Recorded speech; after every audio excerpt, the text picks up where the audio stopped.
প্রধানমন্ত্রী হিসেবে দায়িত্ব গ্রহণের পর প্রথমবারের মতো 13 জুন একদিনের সফরে কক্সবাজার যাচ্ছেন তারেক রহমান। প্রধানমন্ত্রীর অতিরিক্ত প্রেস সচিব আতিকুর রহমান রুমন জানান, শনিবার সকালে বিমান যোগে কক্সবাজার পৌঁছাবেন প্রধানমন্ত্রী। সেখান থেকে সড়কপথে চকরিয়ার PM খালি এলাকায় গিয়ে পাতলি খাল পুনঃখনন কার্যক্রমের উদ্বোধন করবেন তিনি। এছাড়া মালুম ঘাট সংরক্ষিত বনে দেশব্যাপী 25 কোটি বৃক্ষরোপণ কর্মসূচিও উদ্বোধন করবেন। দিনব্যাপী সফরের প্রধানমন্ত্রী বিভিন্ন উন্নয়ন প্রকল্পের ভিত্তিপ্রস্তর স্থাপন করবেন।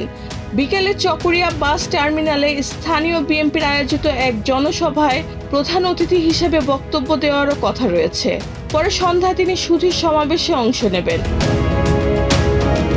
সফরকালে প্রধানমন্ত্রী কক্সবাজারের গুরুত্বপূর্ণ পর্যটন অবকাঠামো মেরিন ড্রাইভ সড়ক পরিদর্শন করবেন। একই সঙ্গে কক্সবাজারবাসীর দীর্ঘদিনের প্রত্যাশিত পেকুয়া পৌরসভা ও নতুন মাতামুহুরী উপজেলা প্রতিষ্ঠার ভিত্তিপ্রস্তরও স্থাপন করবেন। সফর শেষে রাতের ফ্লাইটে ঢাকায় ফিরে যাওয়ার কথা রয়েছে প্রধানমন্ত্রীর। রেহানা বেগম, প্রজন্ম 24।